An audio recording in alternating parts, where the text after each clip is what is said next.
Hey guys, I know it's been a while since I last did a video, but as I said, excuse the drilling and everything going outside. I've had tree surgeons, you name it, going on today, so bear with me on that.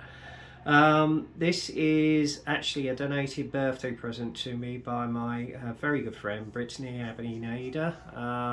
She basically asked me what I wanted for my birthday, and bless her, put the money in my account and I ordered this. So Brett, thank you ever so much, my love. I really appreciate it. I don't know how she knew this was one of my favourites, but there you go.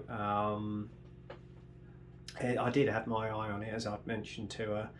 I'm not one for cars, to be honest with you, so what I'm going to do is I will read out the history of this on the instruction sheet. So I'm just going to take the box away a minute, get the instruction sheet out, and whilst I'm doing that, I just want to mention that if any of you guys are keen gamers, my friend Britt has actually got a gaming channel on Twitch, and she is a lovely girl, very friendly, wicked sense of humour, I have to say. I mean, I've known her the best part of, what, nearly 7 years, and we're very great friends. In fact, to be honest with you, I know she's probably going to say I'm being sentimental, but that's who I am. I mean, she's the nearest thing I've got to a daughter, to be honest, although I never had kids.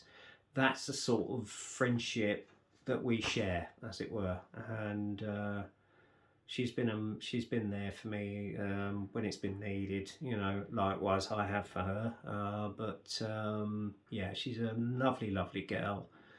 As I say, she's got a wicked sense of humour, and yeah, if she's a big gamer, so if any of you guys out there would like to interact and join her on Twitch, her channel name is Babby Nader. Okay. She's also very creative, very artistic, and she's extremely caring. So you know, she's such a lovely girl, and as I say, she's one of my best friends. So you know, Brett, all I say, love, is thank you ever so much for allowing me to get this. Means a lot, really does, and she knows how much I'm into me modelling, and she loves to watch anything that's creative. So yeah, but as I say, check her out on Twitch. The channel is Babby Nader. You can join in, chat, whatever, and she'll keep you fully entertained. So there you go. Anyway, without further ado, we'll get on with the review itself. And what I'm going to do, because I don't know much about sort of information of cars and history of them, I'm going to read out the history of the actual vehicle itself. So here we go. The Porsche 911 has a long and distinguished history stretching back more than 40 years. During that time, over 50 models have been sold as Porsche continues to update and develop the 911 in keeping with the times. Unveiled at the 1963 Frankfurt Motor Show, the 911's rear-mounted horizontal opposed six-cylinder engine and fastback coupe style quickly grabbed the attention of car enthusiasts around the world. The 911 I'm getting tongue-tied now. The 911 Turbo debuted in 1975 as Porsche's first ever street model to feature a turbo engine, while retaining the 911's attractive silhouette. The Turbo also sported a huge rear wing, flared wheel arches and wide tyres. A great looking car with equally impressive abilities due to its 3-litre 260 horsepower engine, the Turbo soon became the flagship of the 911 series, though the high number of modifications such as improved suspension, clutch and 4-speed transmission led it to be initially named the 930 Turbo. Models built after 1978 featured an engine equipped with intercooler together with upgraded capacity and output of 3.3 litres and 300 horsepower respectively. Although BMW's 2002 Turbo was the first turbo-mounted production car, no subsequent model was built, while the 911 Turbo gave birth to a lineage that continues to this day. Production of the 911 Turbo continued until 1989, and was subsequently replaced by the new turbo-engined 964 model. However, the turbo's legacy lived on as Porsche produced the turbo-look 911 and wide body and large rear wing but normal engine. Although no longer in production, the turbo leaves a powerful mark as a truly superior sports car and a key member of the 911 family, which received people's perception of turbo cars, which it certainly does. As I say, another thing is I used to know a friend of mine, an acquaintance when I lived in Sunningdale many years ago, used to actually drive around in one of these in a jet black car. And the ironic thing was she had long jet black hair as well. So yeah, unfortunately we did lose contact, and I don't know what she's up to now, or indeed if she's still got the Porsche. I don't know. And lo and behold, my housemate's decided to do the hoovering right in the middle of an inbox review, so bear with me on that, guys. I really haven't timed it right today. Anyway, never mind, let's get on with it. And the thing is, this is, as I say, the kit. I've had a quick look at it myself. It looks a fairly easy build if you haven't built a sports car before. It's literally shake and bake out the box by the looks of it. They do, I mean, Tamiya do a long range of Porsche models, especially the 911 Turbo, or the 911 itself, as it were. This is the 88 model. And as you can see here, you've got an option of two colours in here. You can either do it in the one that's featured on the box in a sort of a silver, racing silver, or you can do it in a red, which is like a sort of Italian Ferrari red, I suppose. But as I say, I am going to paint this in a jet black to represent the car that my acquaintance used to drive, although unfortunately I can't remember a number plate, so I'll just have to do a little bit of what's the word, artistic license on it, you know. So there you go. As I say, you've got the alternative colour call out on the side here, as well as the Silk Racing Silver, which you can see here. And the kit number, if you want to get hold of one of these, is 24279/2800. That's 24279/2800. Okay. Again, you've got a nice sort of look at the car itself again, and then obviously on the side here is all your colour call outs, as you can see. Okay. Anyway, without further ado, I'm going to go through the instruction sheet first, as I normally do. As I say, it's a nice little paper pamphlet form. Again, you've got an illustration of the actual model itself, which looks absolutely superb, very authentic to the actual car itself. And then on the inside, you've obviously got a recommendation of Tamiya tools you can get, and cement, then the colour call outs again. And then obviously the first process of the build is the actual chassis itself. Now, unfortunately with this kit, you haven't got an engine with it, although the actual chassis has got a representation of the lower engine block, as you can see there, colour call outs, etc., to paint it to make it look authentic.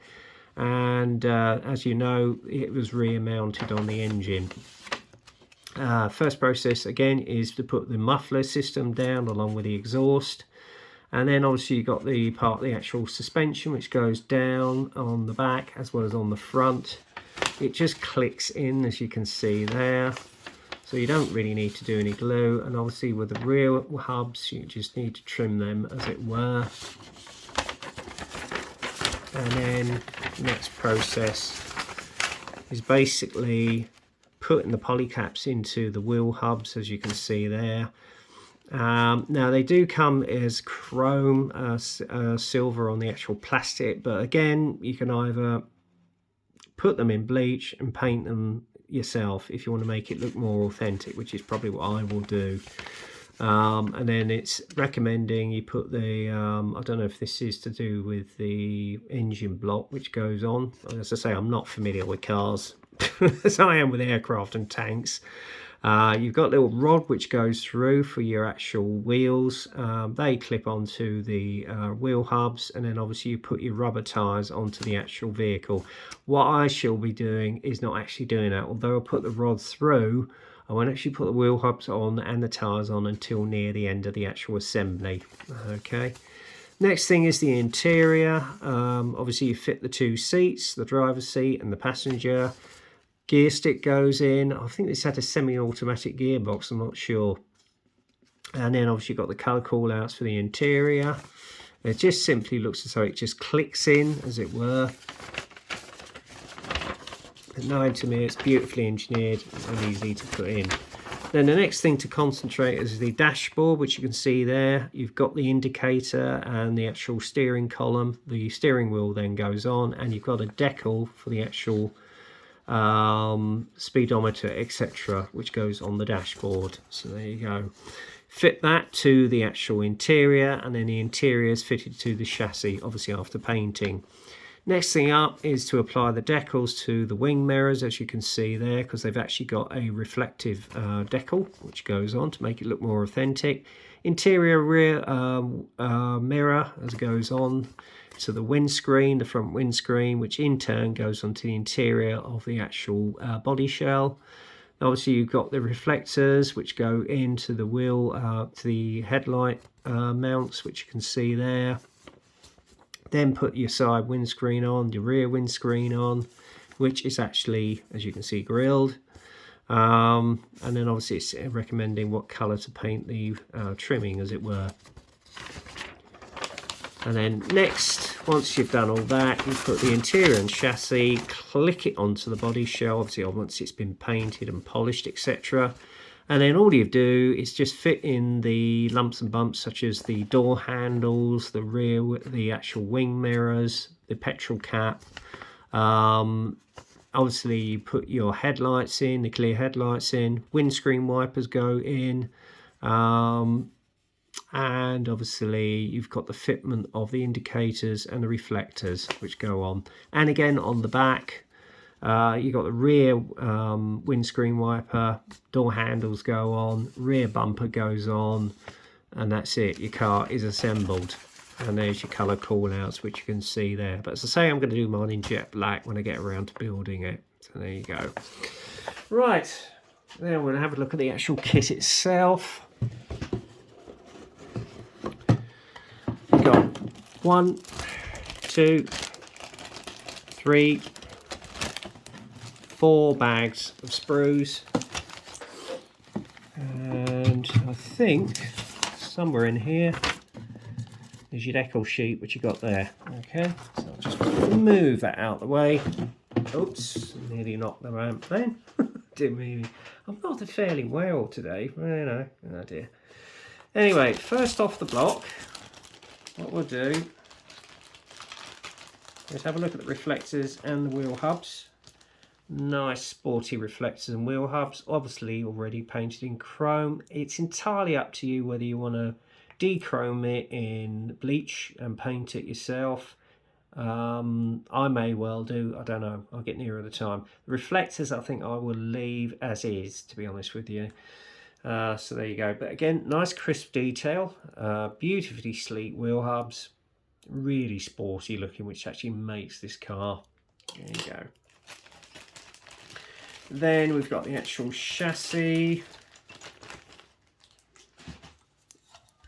which you can see here. There's the bottom of the chassis. Again, you've got the engine block here with the 3.3 litre engine. As I say, it doesn't come with an engine on this kit, like Fujimi or Hasegawa kits. Fairly straightforward, beautifully moulded, no sink marks, nothing, absolutely gorgeous. And again, with the seats, beautiful representation of those classic leather racing seats, as you can see there. You've got your steering wheel there, steering column with the indicator handles there, wing mirrors, gear stick, which you can see there. Obviously you've got your windscreen wipers, the front windscreen wipers, which you can see here. I'm not quite sure what these bits are. I think that's the door handles there. That's your interior mirror, rear wing mirror. Front part, the suspension, which goes onto the chassis, which you can see there. And obviously you've got your dashboard as well, which you can see as well. Again, lovely representation of detail on it. I think the interior of these, if I remember rightly, was virtually cream or a tan colour. I can't remember. I'll have to do a little bit of research on it, I think. So there you go. Anyway, and we go on to the interior. There's your interior. You've got your main gearbox, and obviously you've got the moulded on gear handbrake, which you can see. Again, interior seats, because this thing did have a rear interior, although it wasn't that much space in it, because obviously it was primarily a sports car. There you got your speakers at the back, and obviously you've got your exhaust muffler system there, and obviously you got your rear suspension as well, and this is part of the engine block again. So there you go.